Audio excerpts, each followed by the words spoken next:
Buenas tardes. Ya es tarde, o sea que vamos a ir rápidos. Bien, en primer lugar, Christos, muchas gracias por estar aquí.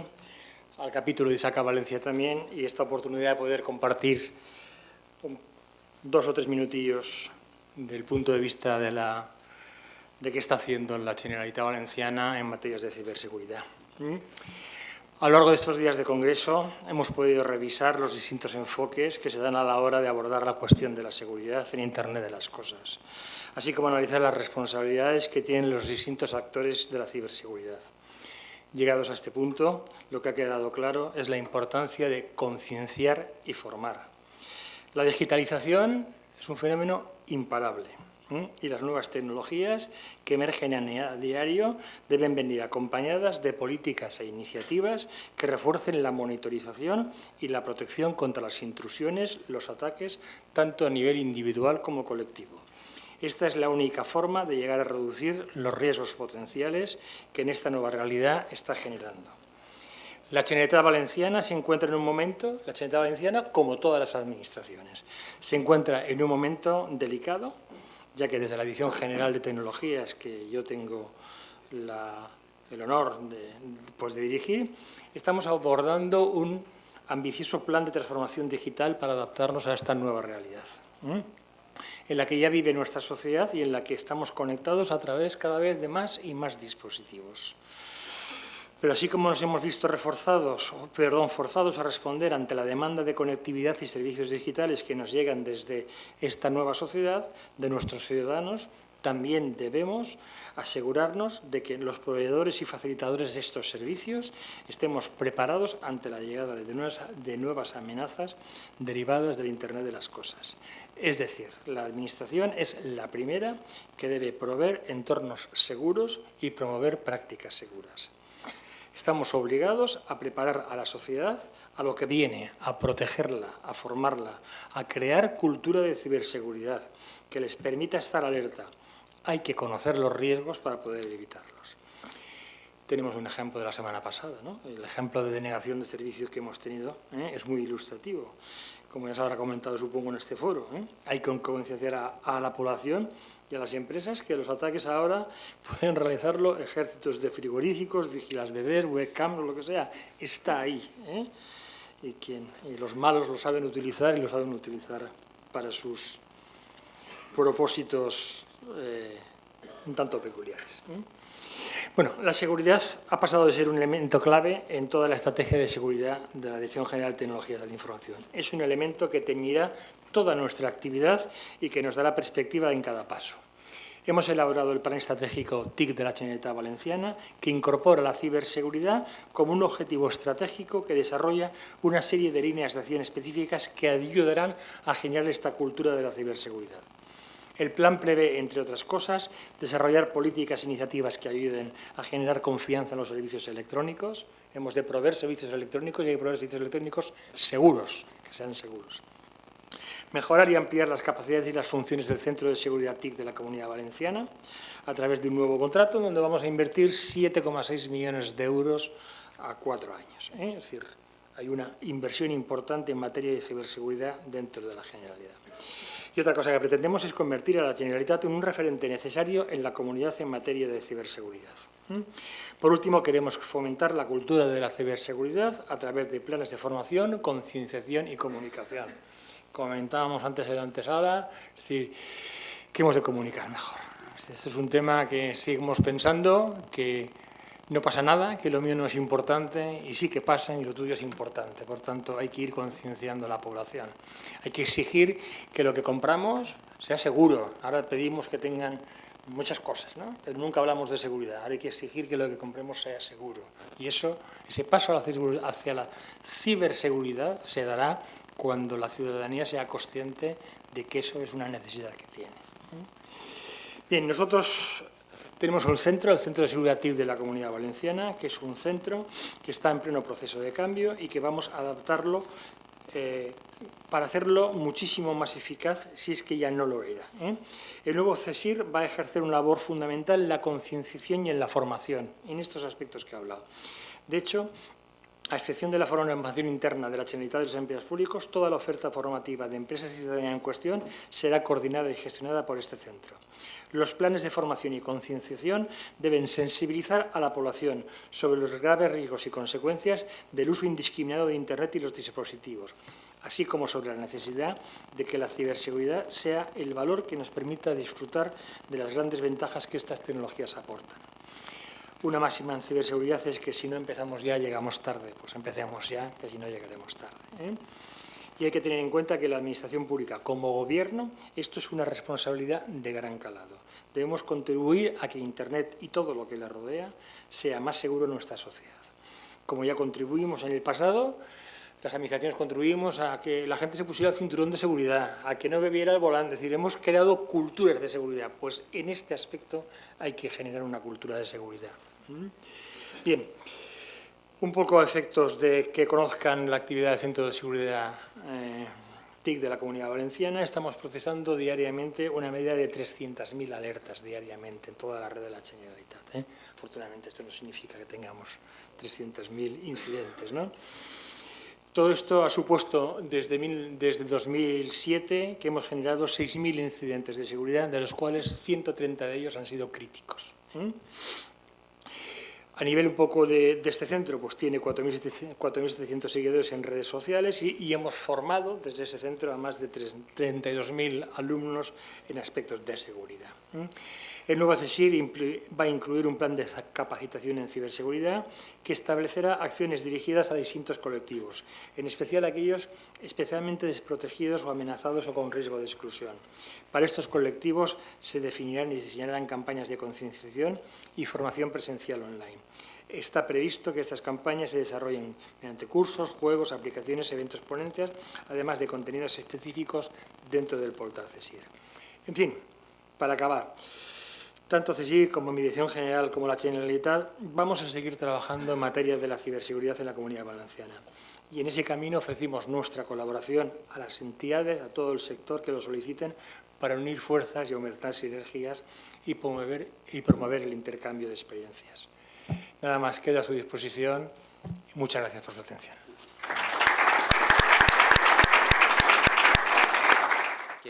I would like to thank you all for attending. Unfortunately, I don't speak Spanish, so you will have to bear with my English during this presentation. I'm Christos Dimitriadis. I'm the chair of the board of ISACA, and I'm very happy to participate in events like this, especially in a beautiful city like Valencia. And it's very important for me to participate in events like this because community has its own importance as well. It's very important for us to gather in order to exchange opinions and in order to try to solve the problems that we're facing in our professional lives in terms of combining expertise from multiple disciplines. And this is perhaps the key message that I would like to communicate today, that my presentation is on cybersecurity. I picked that topic because it's very important.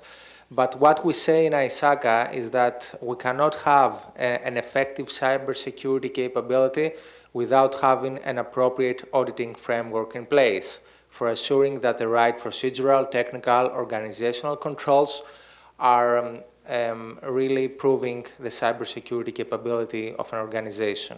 We cannot have cybersecurity, it's not a technology matter, we cannot have cybersecurity without an effective risk management framework for identifying the risks. We cannot have cybersecurity capability without an effective governance of enterprise IT framework for embedding security in the digital agenda of an organization. So my main message is that in ISACA internationally, we're trying to bring the professions together, and through this correlation of knowledge from different disciplines, this is where value is being created. So very quickly, this is the agenda of the presentation. I'm going to define the cyber threat landscape. I will communicate some results from my ISACA international studies and also suggest some solutions towards the resolution of the problem internationally. So before we do that, we really need to understand which is the environment we're operating in, and the previous speakers, I believe, gave a very good idea of how this fourth industrial revolution, as we call it, which is the rapid proliferation of technologies in our daily and professional lives, really impacts us. So the cloud is not a buzzword anymore. We have big data, which is a huge trend internationally that will create new markets. And of course, we have the Internet of Things, which was so well presented by the representative of the European Data Protection Supervisor. And from a software development perspective as well, we went from monolithic architecture to software-oriented architectures, and now we're working with microservices. This is a huge change in the way we develop systems, and it's a key priority to make sure that we introduce security in the software methodology life cycles as well. So the cyber threat landscape is expanding very rapidly. These are some results from the 2016 ISACA cybersecurity studies. We have calculated that the mean cost of a cyber attack is $4 million per case. About denial of service attacks, this is something around $50,000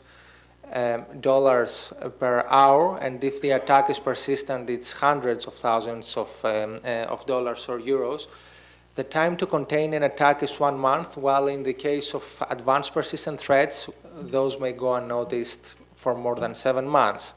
So, but what is important to understand here, especially in the case of advanced persistent threats, which are considered those state-sponsored or cybercrime-sponsored attacks, which are very sophisticated, if you analyze the steps of such attacks, you will realize that the first step in most of the cases is social engineering. So it's the first step, of course, is to identify the target and then to create a foothold in the organization, and this usually takes place through the submission of a phishing email. And then we have the establishment of the command center, the privilege escalation, and of course the data, the stealing of data, and of course depending on the target of the APT. But everything starts from social engineering until at least from the attacks that we have seen so far. So continuing with some statistics from the US Department of Homeland Security, 60% of attacks originate from the supply chain. This is a statistic that clearly says that there is no perimeter anymore in our organization. We cannot say that we will defend the perimeter of our organization because there is really no perimeter anymore.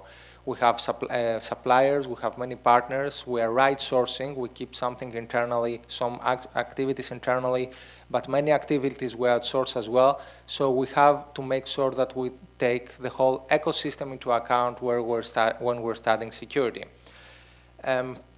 According to a Verizon report, 80% of data breaches come from externals. So this addresses a little bit the myth that most of the attacks are internals. This is not the case anymore in today's landscape. And I'm not in favor of reading slides. These are statistics that just prove that the cyber threat landscape is expanding. In terms of privacy, we got an excellent presentation by Akim. I would like to add from that on the other side of the Atlantic, in the United States, especially in the health sector, where everybody's expecting to have very significant cybersecurity capability, perhaps it's the sector which is most impacted by cyber attacks. Since 2009, when the High-Tech Act has been voted in the United States, and which requires any breach to be reported to the Department of Health and Human Services, every breach that impacts 500 persons or more. So since 2009, 160 million health records have been stolen. And only in 2015, we had 110 million out of the 160. So we're talking about a huge problem as far as privacy is concerned. I'm referencing data from the United States because we have so many experts from Europe, so you know the European data already. Some more statistics. Yes, the board of directors are giving more focus to cybersecurity, but at the same time we have very few chief security officers reporting to the CEO or the board of directors. Yes, we are expecting an increase in hiring and more than 2 million open jobs in cybersecurity by 2018. On the other hand, it's very hard to find skilled candidates, especially, and when we find them, many companies report, according to our study, 25% of the companies report that those candidates are not ready at day one when they're hired. So in order to try and see study some more data from the cybersecurity job index, yes, we see that there is a huge amount of data breaches reported in 2015. 75% of the attacks are focused on business or health medical industries, and the list goes on.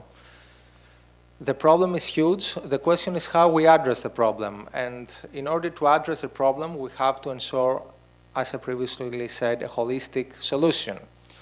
But I was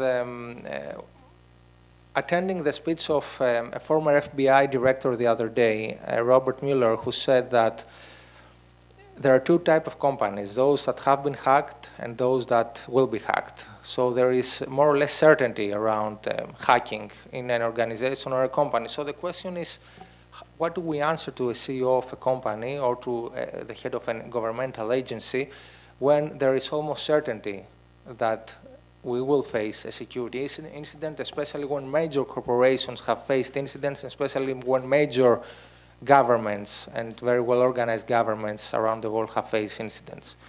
So in CS6 and in ISACA Cybersecurity Nexus, we believe that cybersecurity can be effective. And we believe that because cybersecurity is not only about preventing attacks. It is about preventing attacks, but it's also about detecting an attack. It's about being able to respond to an attack, and it's about being able to recover the business with the minimum business impact possible. And this is a very important argument when especially we communicate security to top management, because first of all, it helps us communicate the message of security that yes, there is no 100% security, but this is what we can do in order to protect the business and to decrease the business impact. But it also helps us to, together with the rest of the data that I have presented, to build a business case, because without a business case, we can never convince top management for investing in security. And for proving return on investment, we have to provide this data, but we also have to calculate what security means in our organization, from penalties, as far as a contractual breach with our customers may be concerned, to anything that has to that relates to the defamation or the loss or any let's say issue with the brand name of the organization we're working for, or of course in government it has to do with citizen trust directly, right? So in order to follow a holistic solution, we need first of all to focus on the identification of the attack and to make sure that all controls are in place, from the business impact analysis, a risk analysis, the creation of policies, procedures, and so on. This is pretty much standard in the information security world, and nothing new here. We have to make sure that we protect the organizations through the development of preventive controls, network security, operating system security, application level security, but also our policies and procedures again. We have to make sure that training and awareness is in place. And again, those are information security aspects and not that cybersecurity custom. But what is important in cybersecurity is, first of all, to be able to detect the attack, to know that we're under attack. And we have to implement technologies for that in order to be able to, for example, correlate the logs, because we cannot, they say that wealth of information leads to poverty of attention. If we have too many logs, we cannot really conclude that we're under attack or not, right? So we need to have the appropriate systems in place in order to be able to understand that we're under attack. Those are not new technologies, but many organizations don't have them in place as well. We have to focus on anomaly detection in order to be able to analyze the behavior of users and the systems as well in order to identify a zero-day attack, for example. We have to put focus on the detection process. And then we have to make sure that we have a response capability. We have to build a response and incident response team. We have to describe the procedures, what exactly these teams will do in order to respond to an attack, depending on the classification of the incident, because an incident may have occurred today and we learned about it today, but if the incident occurred a year ago and we're still under attack for 1 year, there's a different methodology for responding to this attack, right? So very shortly, we have to make sure that we build this capability, and we have to make sure that we test this capability as well, because many organizations focus on prevention, but as far as response and recovery, which is the last part, we're not really convinced that we have the capability in order to do that. We don't have to do everything internally. We can outsource. We can come in contact with experts in cybersecurity and the purchase services.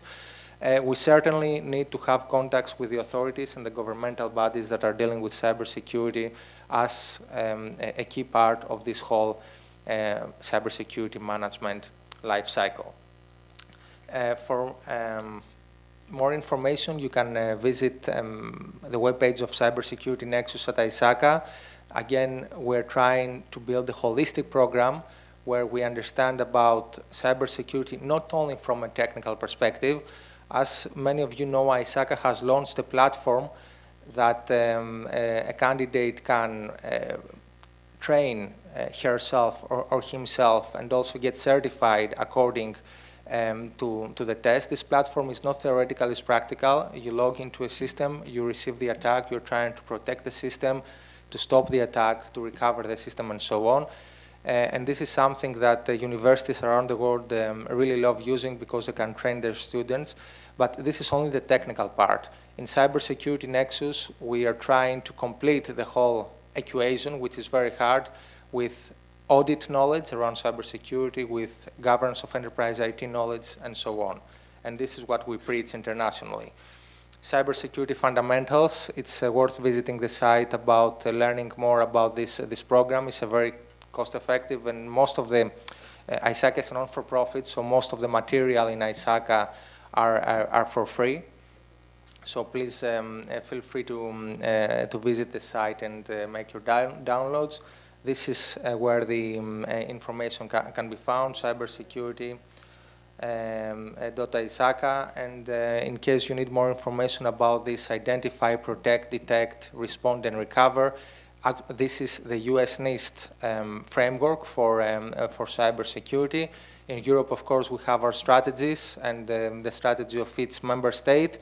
We have the publications of ENISA, which are very innovative and I believe map to the European environment much better. But in any case, what we have to do is that we have to increase our collaboration and work as an international community and as a whole.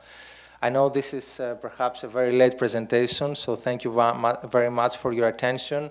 Thank you again for the invitation, and we're at your disposal for questions, I guess. Thank you. Muchas gracias a todos los asistentes, muchas gracias a nuestros patrocinadores, como siempre, por el apoyo que están realizando a la asociación. Simplemente, pues nada, ya cerrar el congreso y de nuevo agradecer la asistencia. Se grabarán los vídeos, bueno, se han grabado los vídeos y se colgarán en breve, os haremos saber dónde están colgados. Y esperamos contar con vosotros el año que viene otra vez.